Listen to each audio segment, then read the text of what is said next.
En el corazón de la Ciudad de México, entre calles angostas y mercados bulliciosos, existía una fonda que todos conocían, Pozolería Doña Meche. No tenía letrero grande ni publicidad, pero el boca a boca había hecho su trabajo. Su pozole era el mejor de la zona. El caldo era espeso, con un aroma tan potente que parecía flotar por toda la calle. La carne, suave, jugosa, deliciosa. Pero había algo raro. Los más viejos del barrio murmuraban que nadie había visto a Doña Meche comprar carne en el mercado. Nunca. Tampoco tenía proveedores conocidos. Y, sin embargo, su olla nunca se vaciaba. Laura, una joven periodista de un portal de noticias urbanas, decidió investigar el caso. Le encantaban las historias de la ciudad, leyendas, lugares malditos, crímenes sin resolver. Y la pozolería tenía algo que olía a secreto.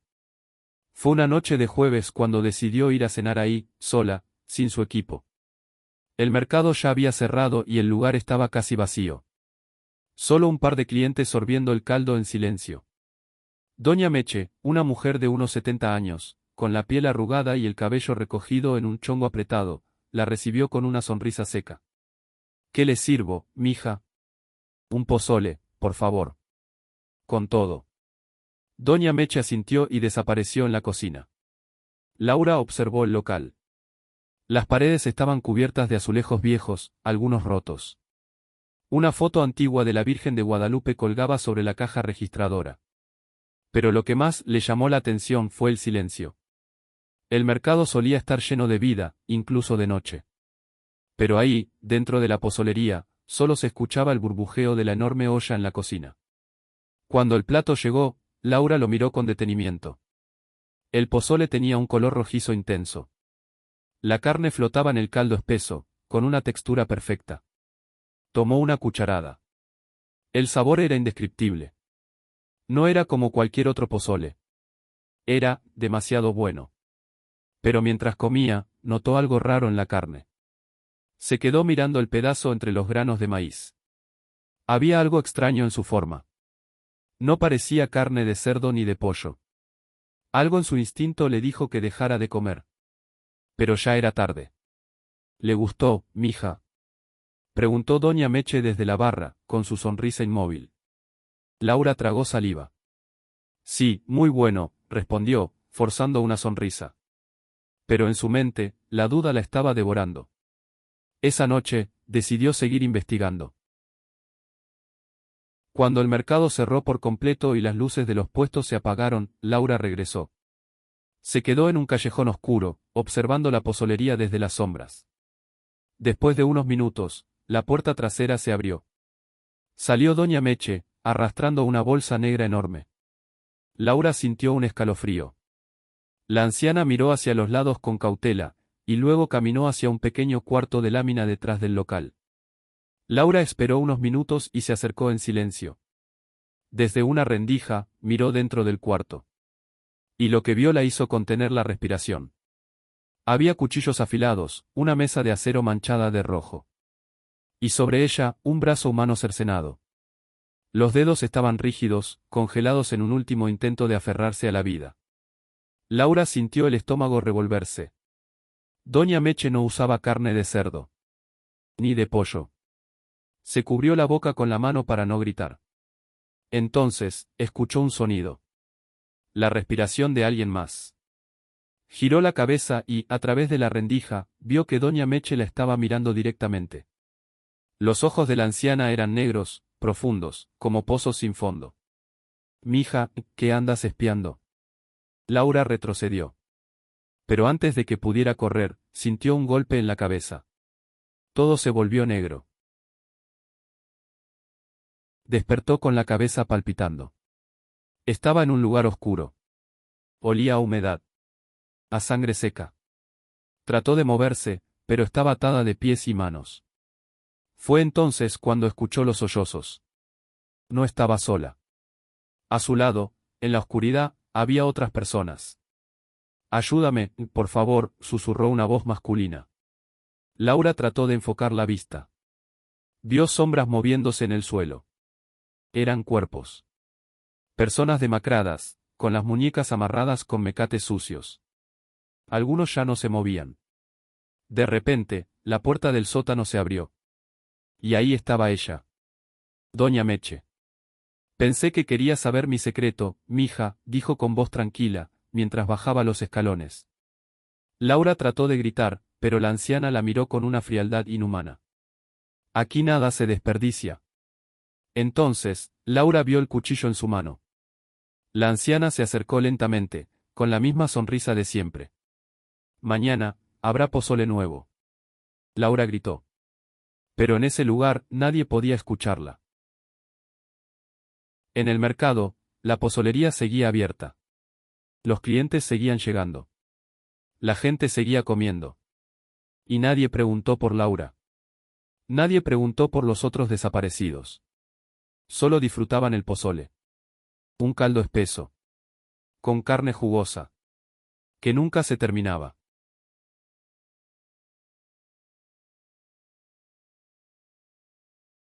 En lo profundo de Jalisco, entre montañas y campos de agave, había un pequeño pueblo llamado San Bartolo de los Vientos.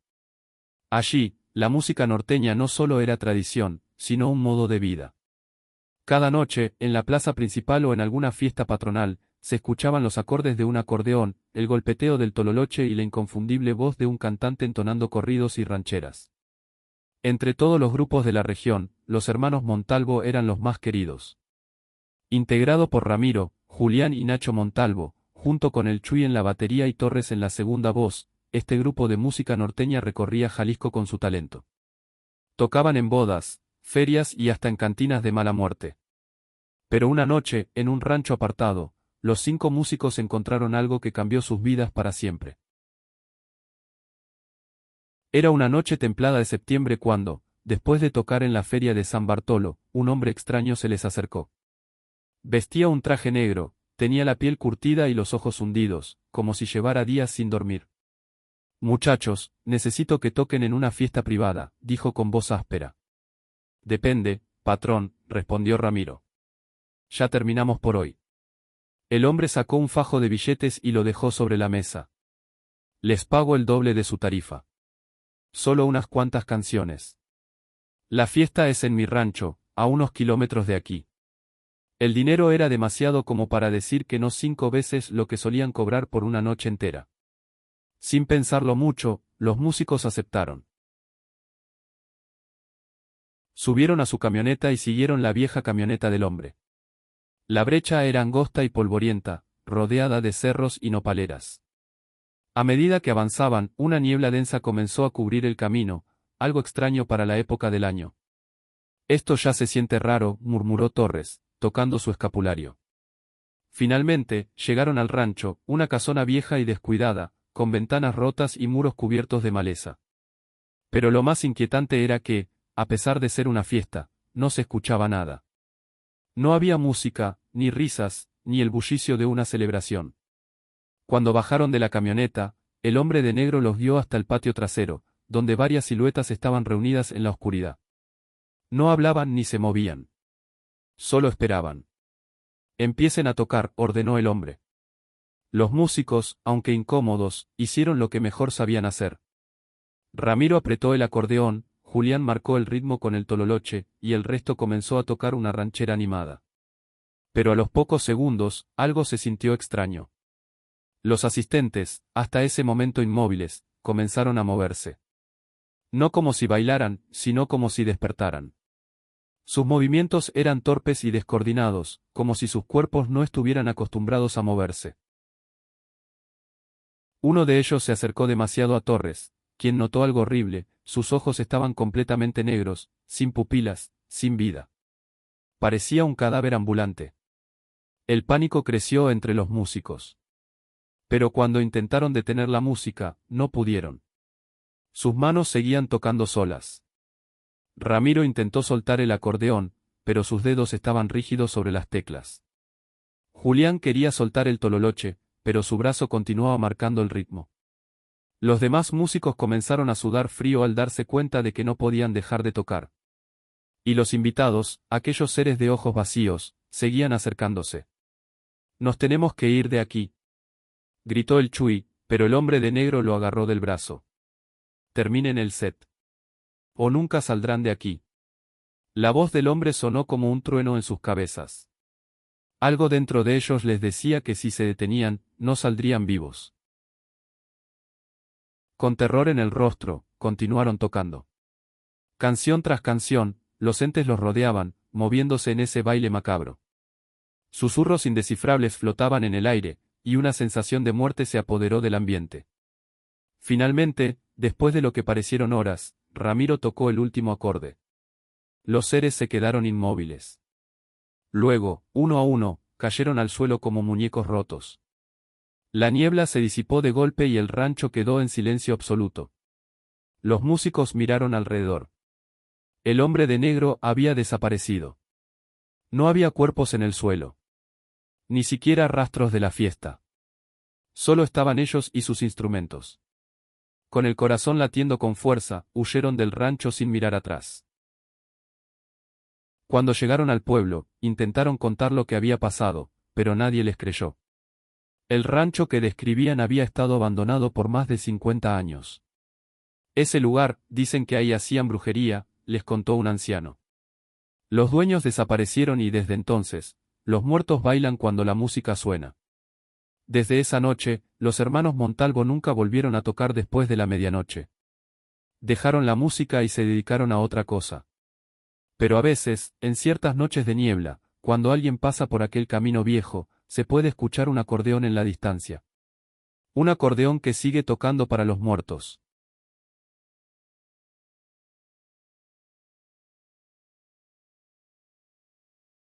La sierra de Jalisco es vasta y peligrosa.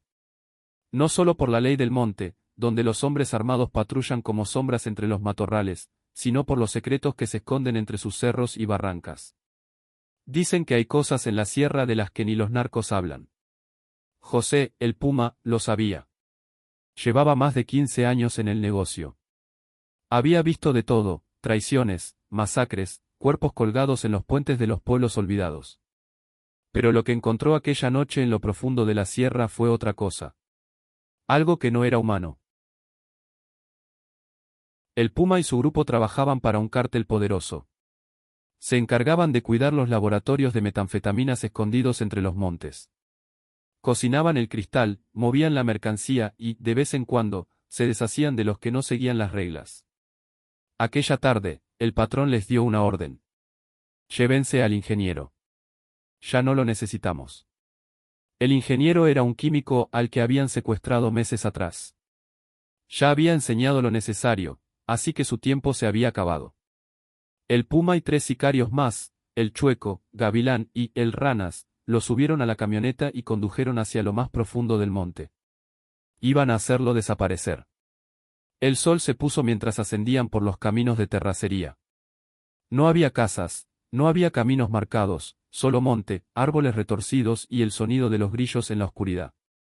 Pero entonces, Gavilán vio algo extraño en el camino. ¿Qué chingados es eso? Frente a ellos, en un claro entre los árboles, había una fogata encendida. Alrededor del fuego, 4 personas vestidas con ropas viejas y harapientas estaban sentadas en cuclillas. Parecían indígenas, pero algo no cuadraba. Sus cuerpos eran demasiado delgados, como si estuvieran secos. El Puma frenó la camioneta. No mamen, ¿qué hacen estos cabrones aquí? Uno de los hombres junto al fuego levantó la cabeza.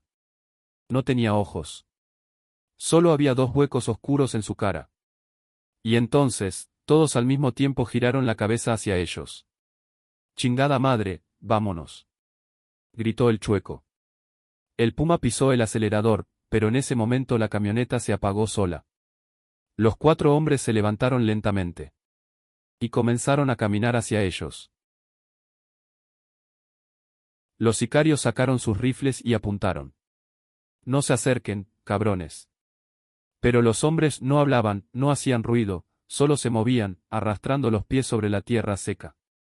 El Ranas apretó el gatillo. Ráfaga. Las balas tronaron en la noche. Pero los cuerpos no cayeron. Solo se detuvieron un segundo, como si nada, y siguieron avanzando. El Puma intentó arrancar la camioneta otra vez, pero el motor seguía muerto.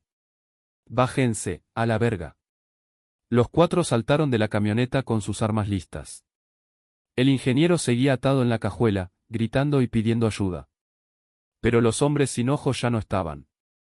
Habían desaparecido. Solo quedó la fogata encendida en medio del camino. Y entonces, entre los árboles, se escuchó un susurro. Un susurro que no venía de una sola voz.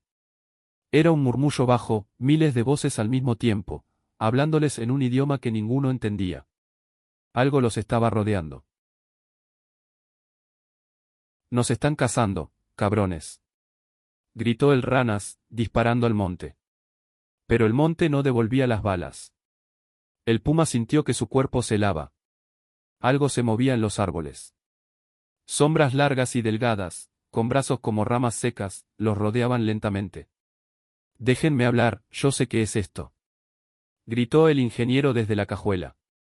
El puma volteó. ¿Qué chingados dices?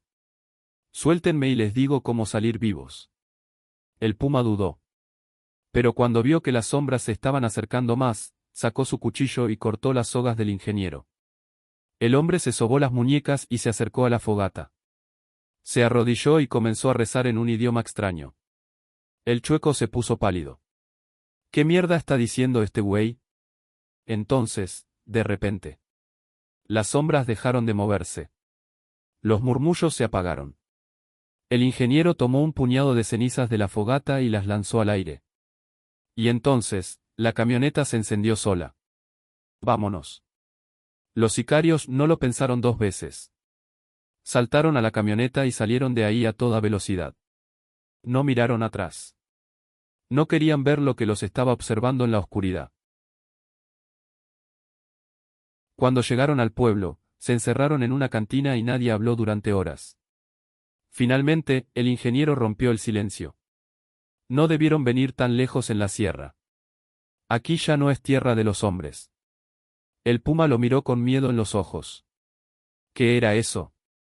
El ingeniero bebió un trago y susurró. Los antiguos brujos los llamaban los olvidados. Fueron personas una vez, pero ya no. Ahora solo son sombras que caminan entre los árboles. El chueco escupió al suelo. ¿Cómo supiste qué hacer? El ingeniero sonrió con tristeza. Mi abuelo era de por aquí. Él me enseñó que, cuando uno se mete demasiado en la sierra, tiene que pedir permiso para salir. El puma sintió un escalofrío. Desde esa noche, ninguno de ellos volvió a entrar a la sierra después del anochecer. Pero de vez en cuando, en las noches de luna nueva, desde lo más alto de los cerros, aún se escuchan susurros. Miles de voces en un idioma que nadie entiende. Porque en la sierra profunda, donde los hombres creen ser dueños del miedo, hay cosas que llevan siglos esperando.